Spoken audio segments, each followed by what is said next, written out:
The blood on Eleanor Armstrong's apron had long since dried brown, but she scrubbed at it anyway, her knuckles raw from the harsh lye soap and cold water from the pump behind the boarding house in Chisholm Ranch, New Mexico Territory.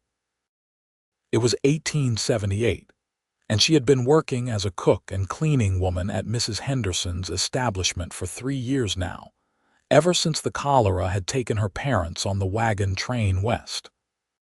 She was 22 years old, and though men propositioned her regularly with crude offers and drunken advances, not one had ever shown her a kindness that did not come with strings attached like fishing hooks meant to catch and gut her. The sunrise painted the Pecos River Valley in shades of amber and rose, but Eleanor barely noticed anymore. Beauty had become something for other women, women with prospects and futures that extended beyond washing other people's linens and scraping burnt beans from cast iron pots. She wrung out the apron and hung it on the line, her back aching from sleeping on the thin mattress in the cramped room she shared with 2 other working women. The morning air carried the scent of sage and creosote, and somewhere in the distance, cattle lowed as the ranch hands began their day. She turned to head back inside when she noticed something that made her freeze mid-step. There on the wooden railing of the back porch, tied with a simple piece of dried grass, was a small bundle of wildflowers. Indian paintbrush, their red and orange petals still dewy from the morning. Desert marigolds, bright yellow against the weathered wood. A sprig of purple verbena. Eleanor looked around the empty yard, her heart doing something strange in her chest, something she had nearly forgotten it could do. No one was there. She approached the flowers slowly, as if they might disappear or transform into something cruel. Her fingers trembled as she picked them up, bringing them close to her face. They smelled of the desert morning, of wild places she had never visited, of a kindness she had never known. A single tear traced down her cheek before she could stop it, and she quickly wiped it away, looking around once more to ensure no one had witnessed this moment of weakness. Inside the boarding house, Mrs. Henderson was already barking orders at the other girls. Eleanor tucked the flowers into her apron pocket and set about her morning tasks, but her hand kept drifting to touch the petals, to make sure they were real. Throughout the day, as she kneaded bread dough and swept floors and served meals to the rough men who paid for room and board, she wondered who had left them. Was it a joke, some new form of mockery she had yet to encounter? But the next morning there were more flowers. This time, a cluster of white evening primrose and delicate blue flax, arranged with the same humble grass tie, placed in the exact same spot on the railing. Eleanor's hands shook as she picked them up, and this time she did not fight the tears. She sat down right there on the porch steps, clutching the flowers to her chest, and allowed herself to feel something she had thought long dead inside her: hope. For a week, the flowers appeared every morning without fail. Eleanor began waking before dawn, creeping to the window that overlooked the back porch, trying to catch sight of her mysterious benefactor. But whoever it was moved with the silence of smoke, appearing and disappearing without a trace. The other girls at the boarding house noticed her sudden collection of wildflowers, now kept in a chipped ceramic pitcher in their shared room, and they teased her mercilessly. "Got yourself a secret admirer, Eleanor, probably old Mr. Hutchins from the feed store. He's got that lazy eye, but he's sweet on you. Maybe it's the new sheriff. I heard he fancies mousy types." Eleanor said nothing, protecting this fragile new thing in her life the way a prospector guards a promising claim. She knew the moment she spoke of it, the moment she gave it form with words, it might vanish like a desert mirage. So she kept silent and waited, and every morning the flowers appeared. It was on the 8th day that she finally saw him. Eleanor had positioned herself at the kitchen window, the one with a clear view of the back porch, well before dawn. The sky was still more black than blue when she saw a figure emerge from the darkness beyond the yard.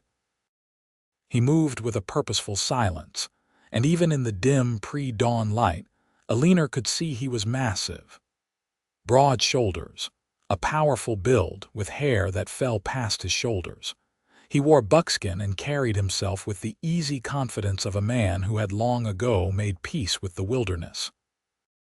He placed the flowers on the railing with surprising gentleness, his large hands careful with the delicate stems. Then he stood for a moment, looking at the boarding house as if he could see through its walls to where Eleanor stood watching. Her heart hammered so hard she was certain he could hear it across the distance. Then he turned and melted back into the darkness, as silent as he had come. Eleanor ran to the back porch, her bare feet slapping against the wooden floors. She grabbed the flowers, this time a beautiful arrangement of Mexican hat flowers and Apache plume, and rushed after him without thinking. By the time she reached the edge of the yard, he was already far down the path that led toward the river, but she could still make out his form in the growing light. "Wait," she called, her voice cracking with disuse. She so rarely raised it above the submissive murmur required of her station. "Please, wait," he stopped. Slowly he turned. Eleanor found herself frozen, suddenly aware that she was standing in her nightgown, her hair unbrushed, clutching wildflowers like a madwoman. The man walked back toward her, and as he drew closer, she could make out his features in the strengthening dawn. He was perhaps 27 or 28, with a strong jaw darkened by stubble, eyes the color of creek water, and a scar that ran from his left temple down to his cheekbone. His hair was indeed long, tied back with a leather cord, and his body was pure muscle and power, built by a life lived hard and honest in the mountains. "I did not mean to frighten you, miss," he said, his voice a deep rumble that seemed to come from the earth itself. "I can stop if it bothers you." "No," the word burst from Eleanor with more force than she intended. "No, please do not stop, I wanted to." She struggled to find words, her cheeks burning. "I wanted to thank you, no one has ever, that is, I have never." "I know," he said quietly. "I have seen you here, working from before dawn until long after dark. I have seen the way the men speak to you, the way they treat you like you are less than human. I thought perhaps you deserved to have something beautiful, something with no price attached." Fresh tears spilled down Eleanor's cheeks. The kindness in his words, the simple acknowledgement of her invisible suffering, broke something open inside her that she had kept tightly sealed for years. "Who are you?" she whispered.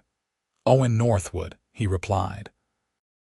"I trap in the mountains north of here, sell my pelts in town twice a month. I have been watching you for near on 6 months now, and every time I see you, I think you look like a woman who has forgotten what it means to be seen. So I decided to see you, even if you never knew it was me doing the seeing."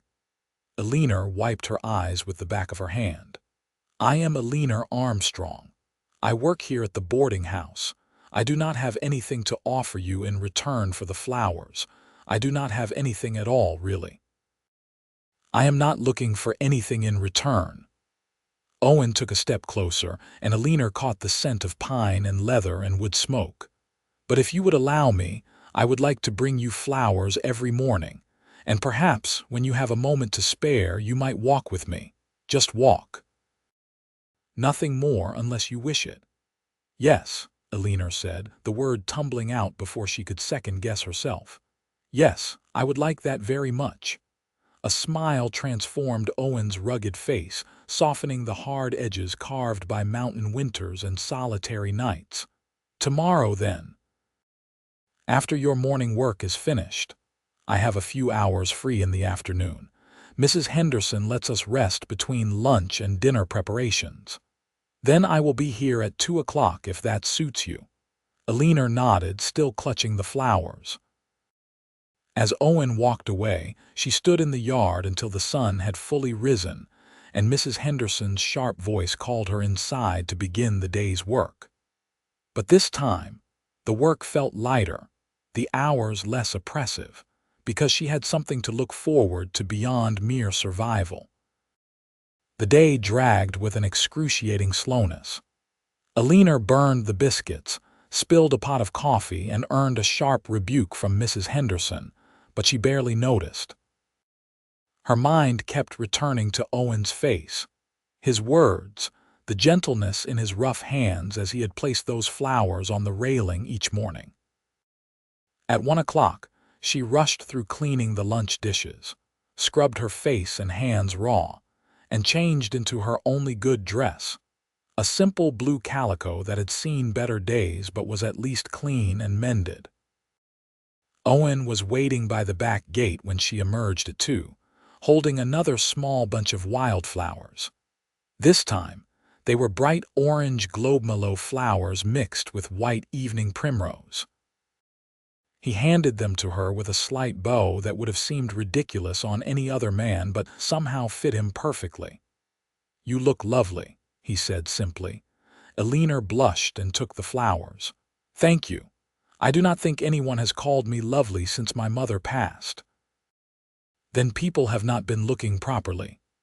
They walked together toward the river, following a narrow path that wound through the cottonwoods.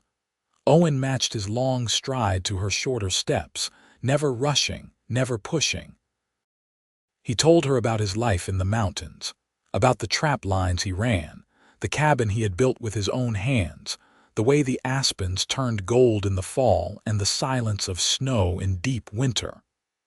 Eleanor found herself talking too, words spilling out of her like water from a broken dam. She told him about her parents, about the wagon train, about the fear and loneliness of the past 3 years. She told him things she had never spoken aloud to another living soul. "Why me?" she finally asked as they sat on a flat rock overlooking the river. "There are prettier girls in town. Girls with families and dowries and prospects. Why waste your time on a boarding house drudge?" Owen was quiet for a long moment, watching the water flow past. "Because when I look at you, I see someone real, someone who has not given up even though she has every right to. Someone who still has kindness in her eyes despite everything. Those other girls, they are nice enough, but they look through me like I am a ghost. They want a man who will take them to San Francisco or Denver, who will buy them fancy dresses and take them to the opera. That is fine for them, but it is not what I want. I want a woman who can appreciate a mountain sunrise, who understands that true wealth is not measured in gold but in moments. When I saw you stop to help that stray dog last month, even though you were late and likely to be punished for it, I knew you were the kind of woman I had been looking for all my life." Eleanor's throat tightened with emotion. "I did not know anyone saw that. I see you, Eleanor. Every day I see you." They sat together until the sun began its descent toward the western mountains, talking about everything and nothing. When Owen walked her back to the boarding house, he took her hand briefly, his calloused palm warm against hers, and promised to return the next day.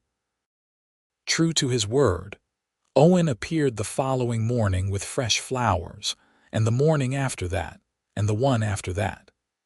He brought her desert lupine and chocolate flowers, golden columbine and scarlet bugler, each bouquet more beautiful than the last.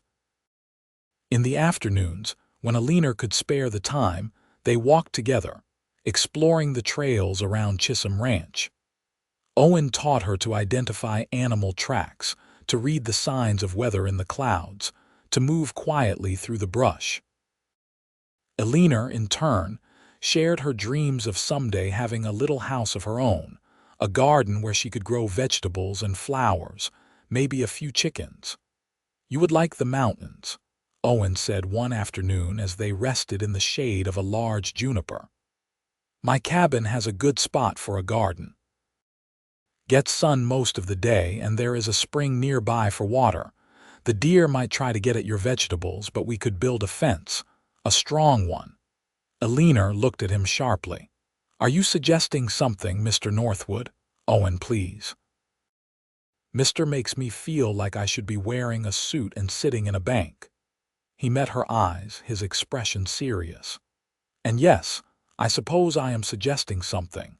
I know we have only known each other a few weeks, but Eleanor, I am not a young man anymore. I am 28 years old, and I have spent most of those years alone in the mountains. I am not one for long courtships and fancy words. I know what I want, and what I want is you. I want to wake up every morning and pick you flowers from the meadow near my cabin. I want to teach you to fish and hunt, to show you the secret places in the mountains that most people never see. I want to build you that garden and help you plant it. I want to give you a life that is your own, not one lived in service to others." Eleanor's heart was racing. "Owen, I barely know you, and you barely know me. What if you change your mind? What if I am not suited to mountain life? What if we take a chance?" Owen interrupted gently. "What if we stop letting fear make our decisions for us? Eleanor, I am not saying we have to get married tomorrow. But come to the mountains with me. Stay at my cabin for a week, see if you like it. If you do not, I will bring you back here, no questions asked, no obligations. But if you do like it, if you feel even a fraction of what I feel when I am with you, then maybe we can talk about making it permanent." Mrs. Henderson would never allow it. She would call me a harlot and throw me out without a reference. Then let her. You do not need her permission to live your life. You are not a slave, Eleanor. You are a free woman who deserves to make her own choices. Eleanor thought about the years stretching ahead of her. More of the same endless drudgery. More men who looked through her or grabbed at her. More nights crying herself to sleep in a room that smelled of other women's sweat and despair. Then she thought about Owen's cabin in the mountains, about wildflowers every morning, about a man who saw her as a person worthy of respect and kindness. "When would we leave?" she asked quietly. "Tomorrow morning before dawn. Pack light, just what you need. I will provide everything else." Eleanor spent that night lying awake, listening to the other women snore and mutter in their sleep. She thought about her parents, about what they would have wanted for her. They had sacrificed everything to give her a chance at a better life in the West. Working as a drudge in a boarding house was not that better life. As the first hints of dawn colored the sky, Eleanor made her decision. She packed her few belongings into a small canvas bag. 2 dresses, some undergarments, her mother's Bible, and the dried wildflowers Owen had given her. She left a brief note for Mrs. Henderson, thanking her for the work but explaining that she was leaving to pursue other opportunities. It was not entirely a lie. Owen was waiting behind the boarding house, just as he had promised, with 2 horses saddled and ready. His face brightened when he saw her, and he helped her mount with careful hands. They rode out of Chisholm Ranch as the sun broke over the horizon, heading north into the mountains. The journey took 2 days.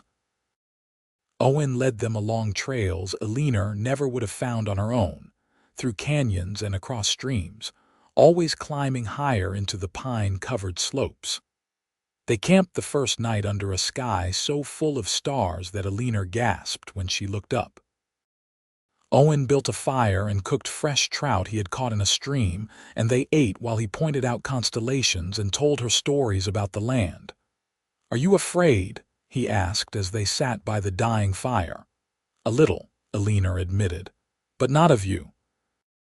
I am afraid that I will wake up, and this will all have been a dream. I am afraid that I do not deserve this happiness." "You deserve everything good this world has to offer, Eleanor, everything and more." They reached Owen's cabin late the following afternoon. It sat in a small valley surrounded by towering pines, with a creek running nearby and a view of the distant peaks that took Eleanor's breath away. The cabin was solidly built from hand-hewn logs, with a stone chimney and real glass windows, a luxury in these parts. Inside, it was simple but clean, with a large fireplace, a sturdy table and chairs, a bed with a thick feather mattress, and shelves lined with supplies. "It is not much," Owen said, suddenly seeming uncertain, "but it is warm and dry, and the roof does not leak." "It is wonderful," Eleanor breathed. "Owen, it is the most wonderful thing I have ever seen." Owen showed her around the property. Behind the cabin was indeed a perfect spot for a garden, already partially fenced. There was a small barn for the horses, a smokehouse, and a root cellar dug into the hillside. Everything spoke of a man who took pride in his work, who built things to last. That first night, Owen slept in the barn, insisting that Eleanor take the cabin. She protested, but he was firm. "I will not have you thinking I brought you here for anything other than what I said. You sleep in the cabin, safe and sound, and you take all the time you need to decide what you want." Over the following days, Eleanor fell into a rhythm unlike anything she had ever known. She woke when her body told her to, not when some bell or harsh voice demanded it. Owen brought her wildflowers every single morning without fail, placing them in a tin cup on the table before she woke. They worked together on the garden, preparing the soil, planning what to plant. Owen taught her to shoot a rifle, how to track deer, how to read the forest for signs of weather and danger. In the evenings, they cooked together and talked by the fire, sharing their histories and hopes. Eleanor discovered that Owen was nothing like the rough mountain men she had heard about in town. Yes, he was strong and could live off the land with nothing but his knife and his wits, but he was also gentle and thoughtful. He read books, real books, which he kept on a shelf by his bed. He could recite poetry and had a beautiful singing voice. He carved small animals from wood in the evenings, his large hands capable of incredible delicacy. On the fifth night, as they sat by the fire, Owen asked, "What do you think? Could you see yourself living here?" Eleanor looked around the cabin, at the wildflowers in their tin cup, at the man who had shown her more kindness in a few weeks than she had known in years. "Yes," she said simply. "Yes, I can. Eleanor Armstrong, would you do me the honor of becoming my wife?" The words hung in the air between them. Eleanor felt tears streaming down her face, but this time they were tears of joy. "Yes, Owen Northwood, yes, I will marry you." Owen crossed the space between them in 2 strides and pulled her into his arms. His kiss was gentle but passionate, full of restrained desire and deep affection. When they finally broke apart, both were breathless. "I will ride to Santa Fe next week and find a preacher," Owen said. "We will do this properly. I want you to be my wife in the eyes of God and the law." "I do not need a fancy wedding, Owen. I just need you. You will have both." True to his word, Owen rode to Santa Fe the following week while Eleanor stayed at the cabin. She spent the days working on the garden, exploring the nearby woods, and getting to know her new home. At night, she lay in the bed that would soon be theirs and thought about the incredible turn her life had taken. From a lonely drudge with no prospects to a woman about to marry a good man and build a life in these beautiful mountains. Owen returned with a traveling preacher, an elderly Methodist circuit rider named Reverend Perkins, who agreed to perform the ceremony. They were married on a June morning in 1878, with the pine trees as witnesses and the creek providing music. Eleanor wore her blue calico dress, and Owen had traded for a new white shirt. Owen slipped a simple gold band on her finger, a ring he had bought in Santa Fe with money from his pelts. "I, Owen Northwood, take you, Eleanor Armstrong, to be my lawfully wedded wife, to have and to hold from this day forward, for better, for worse, for richer, for poorer, in sickness and in health, until death do us part." When Eleanor repeated her vows, her voice was strong and clear, with no trace of the fearful, beaten-down woman she had been just weeks before. Reverend Perkins pronounced them man and wife, and Owen kissed her with a joy that made her heart soar.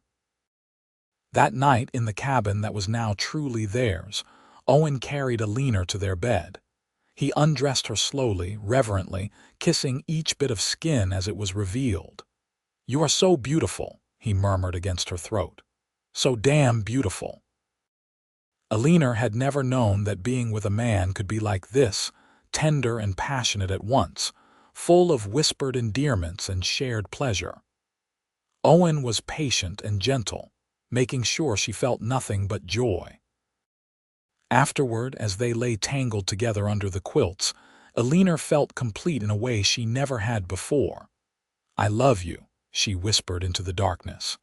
"I did not think I could ever say those words and mean them, but I love you, Owen. And I love you, Eleanor. From the first moment I saw you, I think I loved you." The summer passed in a golden haze of happiness. Eleanor tended her garden, which flourished under her care. She learned to make jerky and cure hides, to bake bread in the Dutch oven, to preserve vegetables for the winter. Owen continued his trap lines but always returned to the cabin before dark, unwilling to spend a night away from his bride. Every single morning, without fail, he brought her fresh wildflowers, picked from the meadows and forests around their home. In August, Eleanor realized she was carrying a child. She told Owen over dinner, watching his face carefully for his reaction. He sat very still for a moment, then let out a whoop of joy that probably echoed off the mountains. He swept her into his arms, laughing and crying at the same time. "A baby," he kept saying. "We are going to have a baby." "Are you happy?" Eleanor asked, though she could see the answer on his face. "Happy, Eleanor, I am beyond happy. I am blessed. I am the luckiest man who ever lived." Owen became even more protective during Eleanor's pregnancy. He would not let her lift anything heavy or work too hard in the garden. He rode to Santa Fe and traded for supplies they would need, including cloth for diapers and small soft blankets.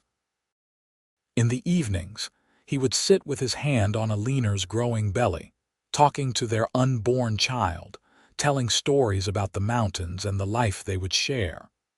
The winter came early that year, with snow falling in October. Owen had prepared well, though, and the cabin was warm and well-stocked. Eleanor spent the short, cold days sewing baby clothes and knitting small caps and booties. Owen carved a cradle from pine, sanding it smooth and polishing it until it gleamed.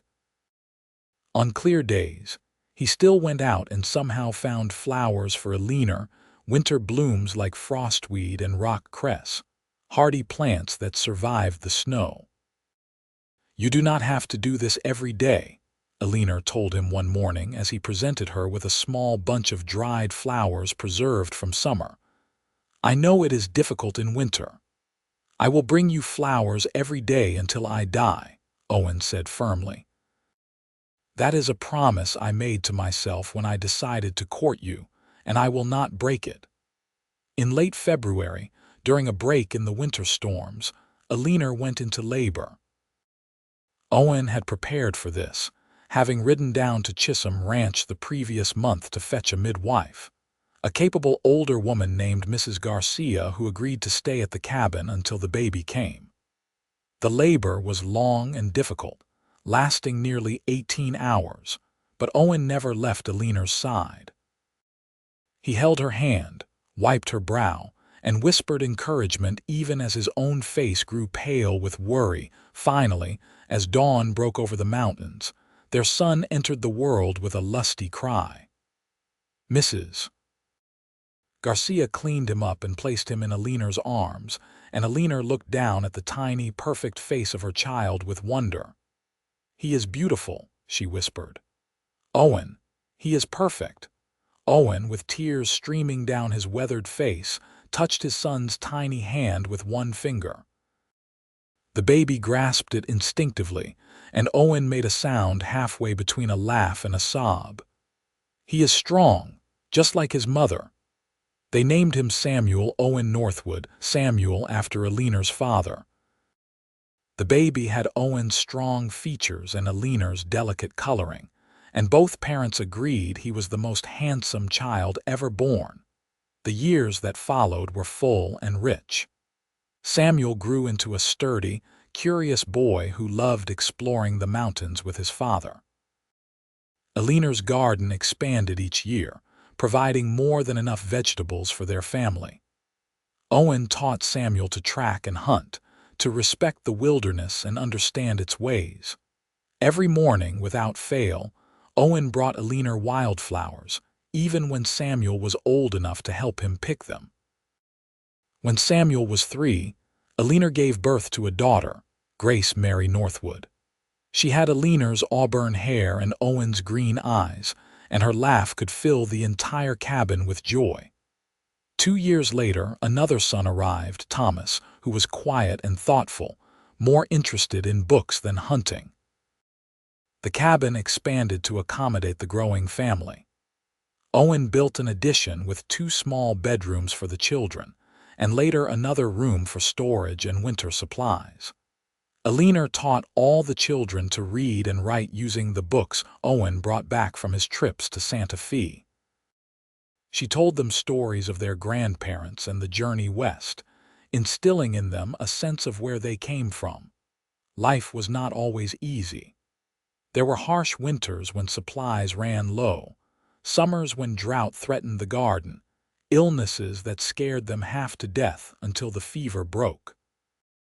But through it all, Eleanor and Owen faced each challenge together, their love growing deeper with each passing year. Owen never stopped bringing Eleanor flowers. Even when his hair turned gray and his joints ached on cold mornings, he would trudge out to the meadows and forests, returning with wildflowers that he placed in whatever vessel was handy. Tin cups, glass jars, carved wooden vases he made himself. The children grew up thinking this was simply what husbands did, that all fathers brought their mothers flowers every day.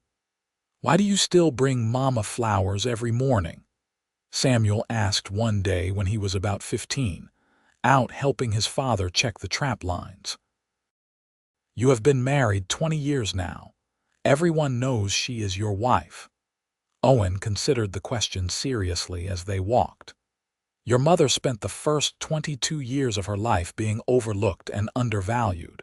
She worked her fingers to the bone and never received so much as a thank you. When I first started bringing her flowers, she cried because no man had ever given her anything without expecting something in return. So I made a promise to myself that every day of her life with me, she would know she was seen, valued, and loved. Those flowers are not just flowers, son. They are a daily reminder that she matters, that her happiness is important, that she is cherished. A man should never stop courting his wife, never stop showing her that she is the most important thing in his world." Samuel nodded, absorbing this wisdom. Years later, when he married his own wife, he brought her flowers every day, just as his father had taught him. Eleanor stood in the garden one summer morning, now 45 years old, watching Owen walk toward her with his daily offering of flowers. His hair was more silver than brown now, and his face bore the deep lines of a life lived outdoors. But to her, he was just as handsome as the day he had first approached her at the boarding house in Chisholm Ranch. He handed her the flowers, a beautiful collection of purple asters and golden black-eyed Susans, and kissed her forehead. 23 years, she said softly. 23 years of flowers every single day. Do you know how many flowers that is? Not nearly enough, Owen replied, pulling her close. Never enough for you, my love. Eleanor leaned against his broad chest, listening to the steady beat of his heart. She thought about that scared, lonely girl she had been, convinced she would live and die without ever knowing true happiness.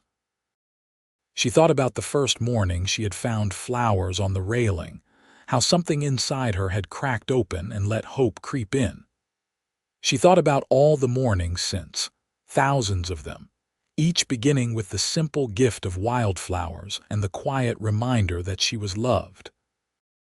Their children grew and eventually left to make their own way in the world, though none went far. Samuel built a cabin just 2 miles down the mountain and married a rancher's daughter from Roswell. Grace married a carpenter and settled in Lincoln County. Thomas became a teacher and moved to Santa Fe but visited often. Eleanor and Owen became grandparents and then great-grandparents, their family spreading like roots through the territory. Through it all, through every change and challenge, Owen never missed a morning. Even when he was 70 years old and his body protested every movement, he would go out and find flowers for Eleanor. In deepest winter, when nothing grew, he would bring her pine cones arranged artfully, or interesting rocks, or carved wooden flowers he made by the fire. The gesture mattered more than the gift itself, and Eleanor treasured every single one.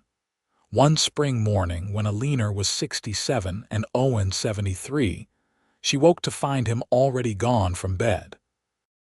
She dressed slowly, her own joints stiff with age, and walked to the kitchen expecting to find her morning flowers on the table. But there were none. Worried, she went outside and called for Owen. She found him in the meadow beyond the cabin, lying peacefully among the wildflowers, a bunch of Indian paintbrush clutched in his hand. He had passed quietly in the night, doing what he had done for almost 50 years, picking flowers for the woman he loved. Eleanor knelt beside him, tears streaming down her weathered face. She took the flowers from his hand and held them close, then lay down beside him in the meadow, her head on his chest, just as she had done countless times during their long life together. Their children found them there hours later, and though they grieved, they could not help but see the rightness of it, the poetry of Owen leaving this world while doing what he had done best, loving Eleanor. They buried Owen in that meadow, under the cottonwood tree where he had picked so many flowers over the years. Eleanor had nearly 5 more years on this earth, and every morning she would walk to his grave and leave wildflowers there, continuing the ritual he had started so long ago. She would sit by his headstone and tell him about the grandchildren and great-grandchildren, about the garden, about the mountains he had loved so much. When Eleanor finally passed, peacefully in her sleep at age 72, she was buried beside Owen under that same cottonwood tree. Their children and grandchildren and great-grandchildren gathered for the service, and each one brought wildflowers to place on the graves. It became a family tradition, passed down through generations, to bring wildflowers to the meadow where Owen and Eleanor rested together. Samuel, now 67 himself, stood by his parents' graves after everyone else had left. He thought about the legacy his father had left, not of wealth or property, but of love faithfully expressed day after day, year after year without fail. He thought about his own marriage, 50 years strong, and the flowers he still brought his wife every morning. His children did the same for their spouses, and his grandchildren were learning. Owen Northwood had been a simple mountain man, uneducated in the formal sense, without wealth or status. But he had understood something fundamental that many men never learned. That love was not a feeling but an action, something you did every day in small ways and large. That a woman who had never been given flowers deserved to receive them every morning, to be reminded daily that she was seen, valued, and cherished. The cabin still stood, maintained by the family, and in the kitchen was a shelf lined with tin cups and glass jars and carved wooden vases, remnants of decades of daily flowers. On the wall hung a framed piece of paper, yellowed with age, on which Eleanor had written in her careful hand, "True love is not found in grand gestures, but in the small acts of kindness repeated faithfully day after day." It is wildflowers picked fresh each morning, given freely without expectation. It is seeing another person truly and choosing to honor them with your whole heart. Below this, in Owen's rough handwriting, was a single line. For Eleanor, who taught me that love is the only thing worth doing with a life. The sun set behind the mountains, painting the sky in shades of purple and gold, and the meadow where Owen and Eleanor rested filled with the sweet scent of wildflowers blooming in abundance. The wind whispered through the pines, carrying with it the sound of laughter from the cabin where their great-great-grandchildren played, learning from their parents the importance of small gestures and faithful love.